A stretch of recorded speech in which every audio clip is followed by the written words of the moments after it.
Dear Maestro, we are happy to see you in our school. Welcome to Erzurum. May we ask some questions before the concert? Who has a question? I ask the first question. The opening theme of Beethoven's Fifth Symphony is so simple yet effective. How does Beethoven create a movement out of this theme? How he develops this musical idea? You know, if I can do that, then I would be a composer, and I don't conduct here, make a big symphony. I think his idea was a motoric idea. He would want to go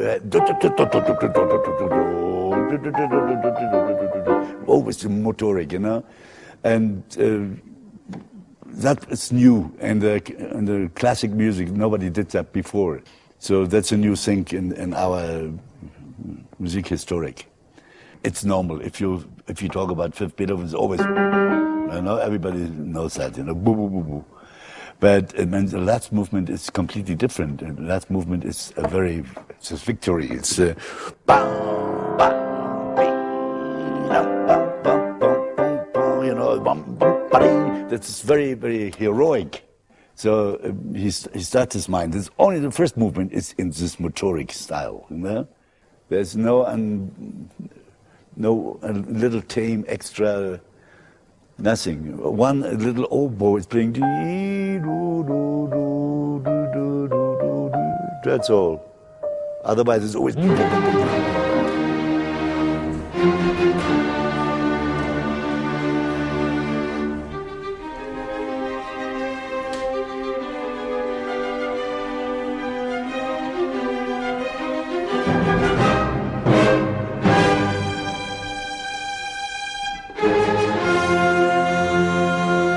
That's the great opening of the Fifth Symphony, very powerful. And one of the things about it that makes it so powerful is Beethoven doesn't give you a long, beautiful melody that is very lyrical or very extended. Instead, he bases it all on this short little motive. When we talk about the word motive in music, M-O-T-I-V-E, motive is shorter than a theme or a melody, and a motive can be much more dynamic and much more kind of, progressive. And one of the things about Beethoven's Fifth Symphony that made it so different from any piece that people had heard before was its ability to build a whole symphony out of a tiny little motive. And in what you just heard,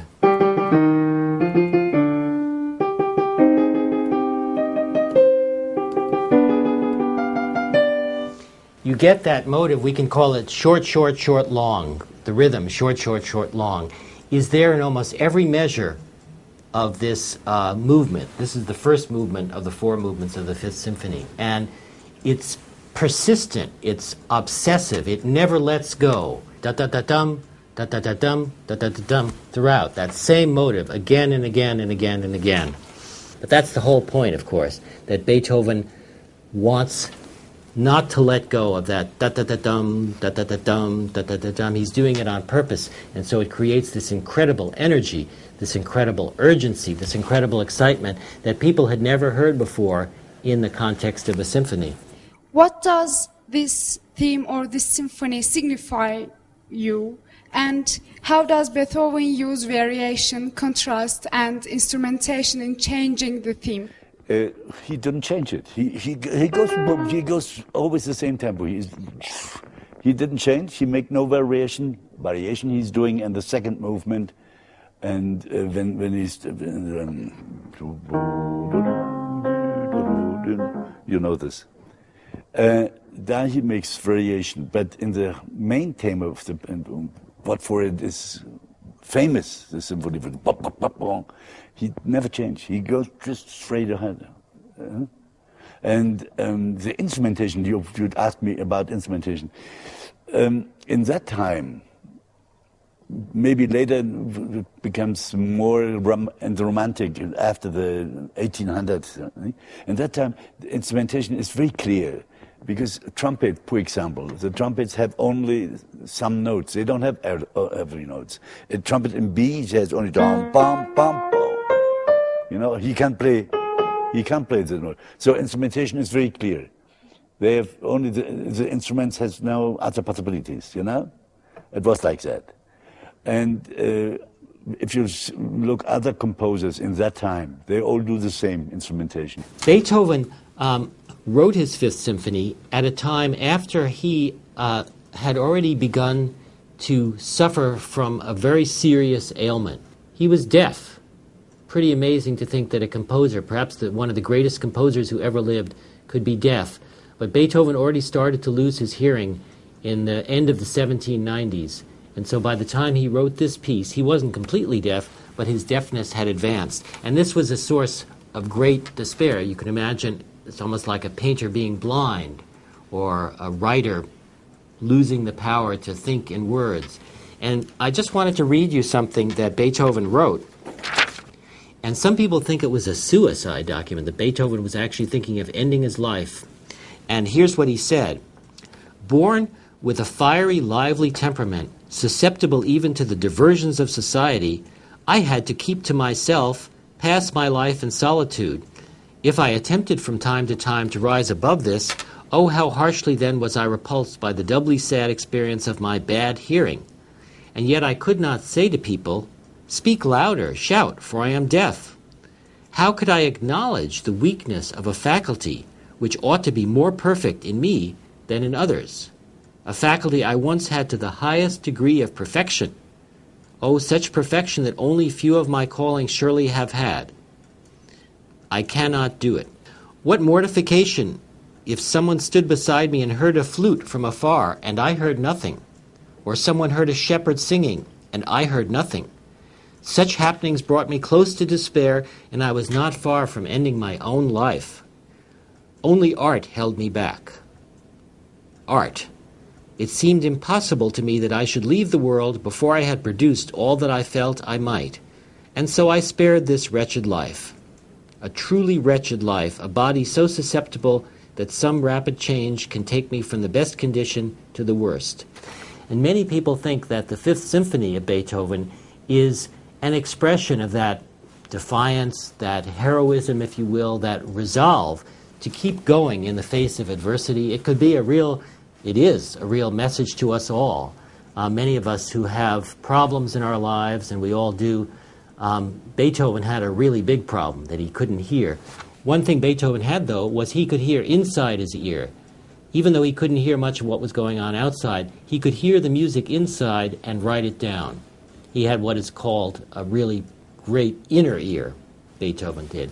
And so with the Fifth Symphony, we have this sense of, sort of overcoming adversity, which is such a powerful message, which is why 202 years later, the Beethoven Fifth Symphony can still mean so much to us. Here in 2009, it was written in 1807.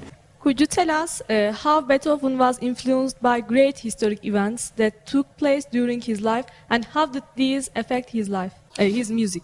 If you speak about events, you mean a war or an explosion or whatever? You mean that? I mean, here not. In the Third Symphony, you know the story about the Third Symphony? He was very impressed of Mr. Napoleon. So he was very impressed of this idea, the revolution in France. But not only he was impressed, in the whole of Europe, you know. In the time was a big revolution. It was a great thing, you know. And there he was impressed. But later he didn't want that. For one thing, he was quite he was very much against dictators and totalitarian governments. And very famously, in his own statements and in his Ninth Symphony, he advocated freedom, brotherhood, liberty. He really upheld the ideals of the French Revolution and also of what was called the Enlightenment, the ability of people to think rationally and make decisions about their own time. And then, this is a famous story, but it's a very true story as well. When Beethoven heard that Napoleon had declared himself emperor, as opposed to just a kind of ruler, Beethoven became very disillusioned with Napoleon. He thought, oh, he's just a somebody who wants to grab power and dominate us like everybody else. He's just another dictator. And Beethoven got furious, and he tore up the front page of the Third Symphony that he had dedicated to Napoleon. He was so angry. And He still called it Sinfonia Eroica, the heroic symphony, but he wrote on it in the memory of a great hero, to the memory of a great hero.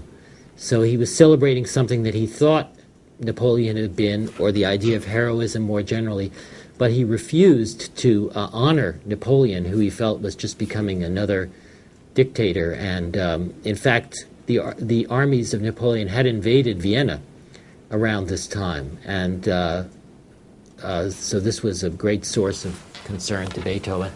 And around the same time, he wrote his opera called Fidelio, Beethoven's only opera around 1805. And that's another opera that celebrates freedom. The story of Fidelio is of somebody imprisoned unjustly under a very dictatorial, sadistic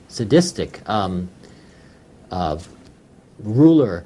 And eventually that ruler is overthrown and all the prisoners in the opera are freed. Very characteristic of Beethoven. And there's this one person whose name is Fidelio. It's a woman disguised as a man. Her name is Leonora. Is the sort of agent for freedom to help this happen. So Beethoven was really influenced by those political and social thoughts of his time. Beethoven was a freelance composer. What does this mean? And they all have been freelance composers at that time. Yes, and did this give more freedom in his creativity? Yeah, he was maybe also because he was deaf.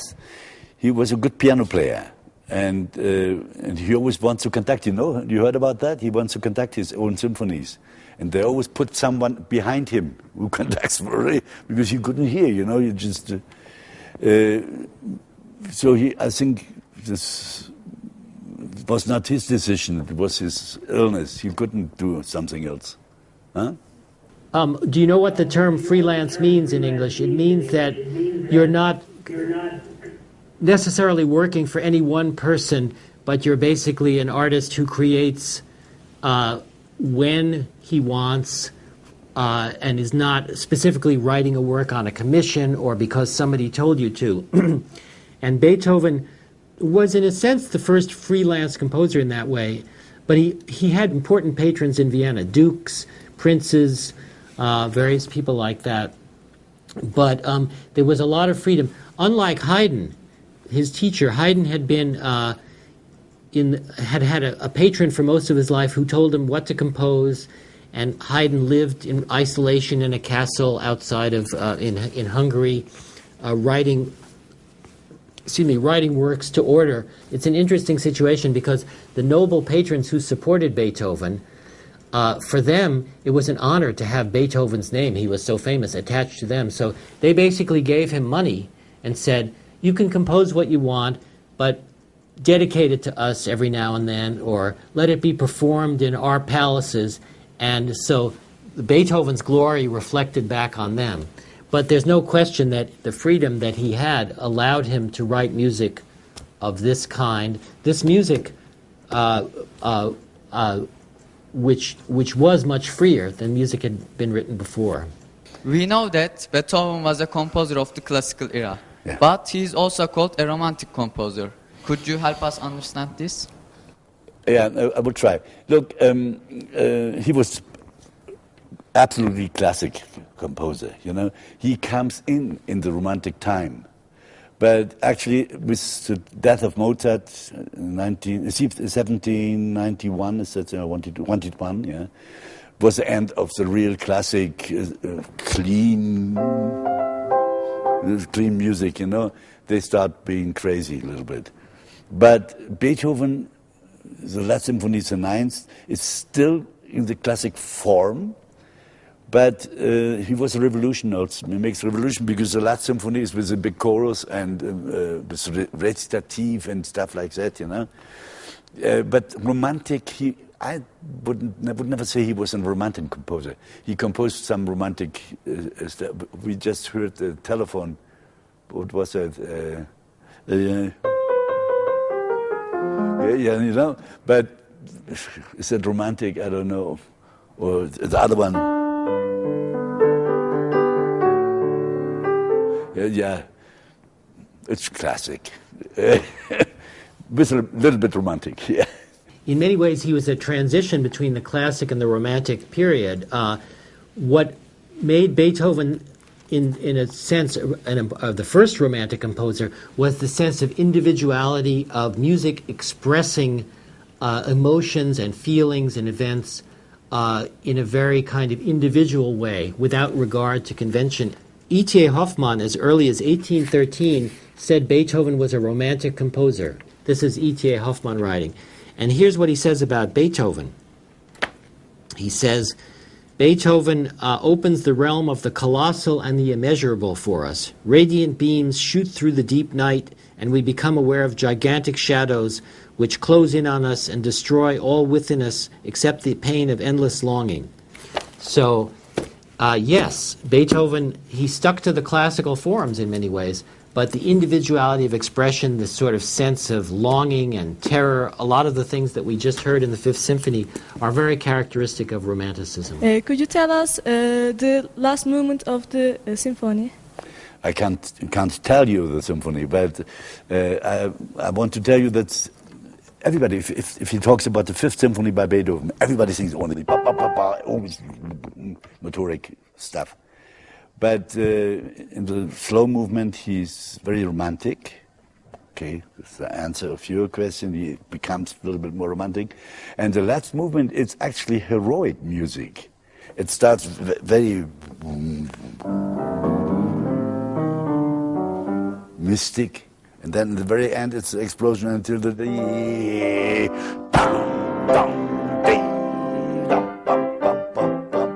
it's heroic and nearly like the third of Beethoven, you know. So don't forget, the first movement is very special, and I guess the symphony is known for the first, but not the whole symphony is like that. The end, it's very classic, pompous, you know. And don't forget, it's in T minor. That's the most brilliant key we have, you know. Otherwise, no, it's bam, bam, B, you know. So, thank you.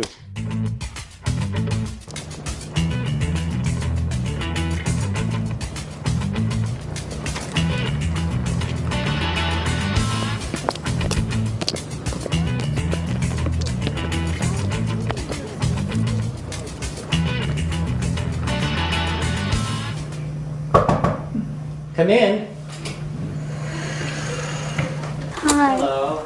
Welcome. Welcome to Columbia University and the music department. I am astronaut Chicken. Hello. Nice to meet you. I'm Walter Frisch. Nice to meet you too. Nice to meet you. Hi. I'm so glad that you could come. Please sit down and tell me what some of your questions are, what some of the things you'd like to talk about are. We are happy to see you, and we made some video conferences in Erzurum, and we would like to ask some questions to you. Okay. I'm very happy to have the questions, and it was very nice to talk to you by video conference. Yeah. Thank you. In Erzurum, we are taking music appreciation classes. Could you give us some advice on what else we could do to further our appreciation of music? So you're taking music appreciation classes now. Well, that's wonderful, because many high school students in the United States do not have music appreciation at your age. So it's very good that you do. Well, I think it depends on what your interests are and what your professors are interested in having you learn. But I think always listening to as much music as possible is the best way to get familiar with it. And music from many different cultures as well. Why do you think some of the symphonies of masters are well known more than the others? What is the reason? The symphonies of...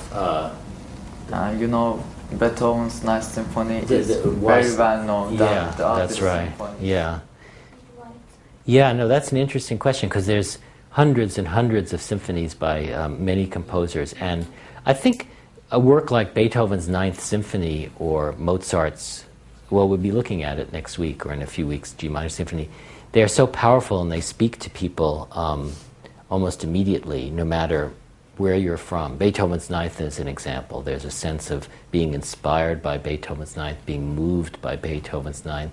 And in the case of Beethoven's Ninth Symphony, there's the chorus, soloists and the chorus singing. So there's words that give it a more specific meaning. I think there's a power in the great symphonies of Haydn, Mozart, Beethoven, or Brahms, or Mahler later on in the, or Sibelius. I'm thinking of some of the great Shostakovich in Russian. There's a sense of you often get the sense of a personal voice on the part of the composer speaking to a bigger public. So he's not just writing music that sounds nice or that is loud or that is pretty, but it's a sense of being a message. You can't always say what the message is or identify it, but there's a sense of a communication from the composer to the audience. And it makes it so, so powerful at times. Yeah.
Thank you.